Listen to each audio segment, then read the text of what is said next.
yeah, yeah. Yeah, yeah. Yeah, yeah. You know all my struggles. You know what. All right, Jimmy, man. So you're a champion. Yes. I gotta ask you, man. Just if you were a guy in both of these clubhouses, with your experience, what would you be telling both of these teams right now? Well, being up one game is obviously better than being down one game. And honestly, after the first game in both World Series, we were up. But if you're the team that's up, you're saying we got to get 3 more. Yes. That's it. It doesn't matter how it happens. We got to get 3 more. If they get a split here, that's fine. We go there. We have to make sure we bring it back here if we don't close out. In Arizona. If you're the team that's down, you're saying our job is to get the split. Mm-hmm. We had a chance last night. It feels worse because of the way it happened. Yeah. The bullpen's been solid all year long, or all playoffs long at least, and they finally got touched. But that's okay. Our job is to win 1. It doesn't matter what it looks like, what it felt like. We win 1 with a chance to go home to get the 4 because you have 3 games at home. That's our job. So we lost 1, but fellas, let's get the split. Let's get the split. I love it, man. So, you're one of the greatest shortstops of my generation, right? So I got to ask you this on the spot. If you did a Mount Rushmore for shortstops, your 4. Wow. Who would be your 4 you put on the mountaintop? Okay. Well, obviously, I can't. There's no obviously, right? But obviously, Ozzie Smith. Okay. He was a guy that I tried to be Ozzie Smith. Mm-hmm. When I felt tall, I was Cal Ripken. Okay. So he would be 2. Okay. And these are guys that I got to experience. But I'll go with the guy that I didn't get to see. I don't know, because he has a fellow countryman. And we talking about defense. I'm thinking just defense. I think I know where you're going with this. Marvin Scale. There we go. Okay. Mr. Gold Glove. It's 3. Okay. And shoot. And then we look at both sides of the ball, because I'm not going to include myself in this. Got to go with the other number 11, Barry Larkin. I like it. That is a nasty list. So, man, Jimmy, I got to ask you this, man. Just, growing up for you, and you talked about Ozzie Smith. Were there any other players that just caught your eye that made you want to play baseball? Rick Anderson was my guy. Ricky Henderson. Rick Anderson. We're from the same area. He actually grew up 2 blocks from my dad. So my dad went to Mac where Frank Robinson went. Okay. Ricky, was a guy at Oakland Tech. So they knew each other, but because they lived 2 blocks away, they went to schools on different sides of the neighborhood. And seeing Ricky in a uniform, it was just something about him. It was magical because it wasn't just a baseball player. It was like a piece of entertainment, the way he wore his pants. Mm-hmm. He wore, the batting gloves with the wristbands attached to it, the way he walked, the way he would catch the ball and snatch it, just kind of everything about him was like, this is what you pay to see. Now, I was too young to really understand that, but I knew it.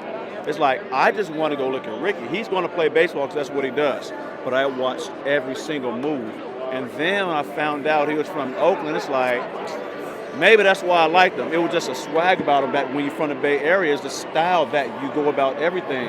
And it just resonated with me. And that was my favorite player. When I say, I was Ricky, I was Ricky. When Ricky was stealing bases, we had a couch, I don't know, 5-6 feet apart. I'm pacing myself out, waiting for him to slide, not sliding to the couch, and I'm Ricky. I'm thinking like Ricky. I'm in a box thinking like Ricky. I'm on the bases thinking like Ricky. I used to always snatch the ball in high school. My coach would get mad, like, you going to drop it one day? I was like, I've never seen Ricky drop it. And I told him, and it didn't happen, signed. I said, if I ever drop a ball snatching it, I'll quit. And I got 16 years in. MVP, by the way, as well. So, I got 2 more questions, man. So, speaking of Bay Area, man, I just got to ask you, because it's just ironic.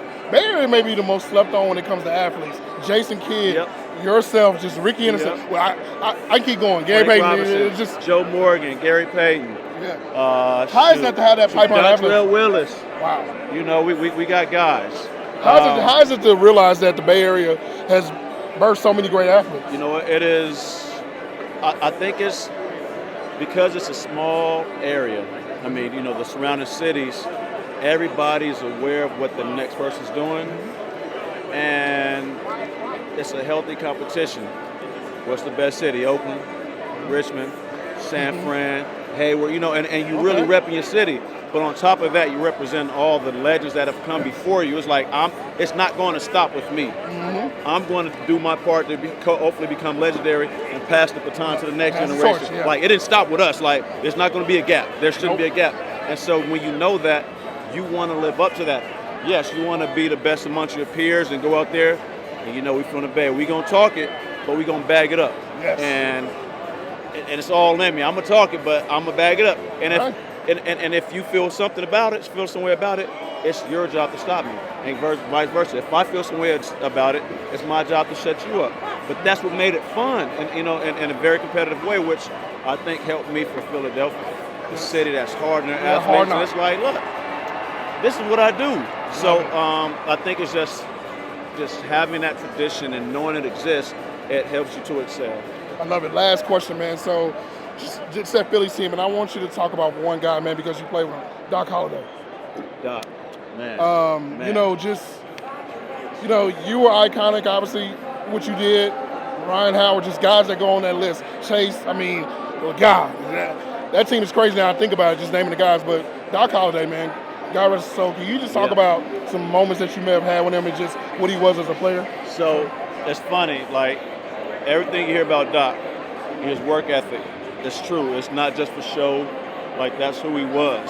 And for me, before even becoming a teammate of his, we were teammates through Nike. We all wore Nike. And we would go on those Nike trips at the end of the year. And I would be waking up, coming out of our room, going down for breakfast. And he's sweating because he's already been to the gym and worked out. And he's coming to stop to eat on his way back up to his room to get ready for the rest of the day. And I'm like, bro, you know it's November. Like, we literally, where are you taking your break?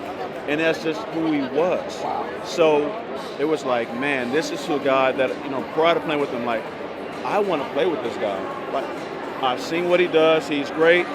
He hadn't won a championship. I'm like, I want to bring him a championship. I want to be one of the guys that said, I got to bring one of the greatest pitchers of our era for sure, that championship, just to have that, like, we did it for Doc type attitude. Wow. Then when he got in uniform, it was like, this is wild.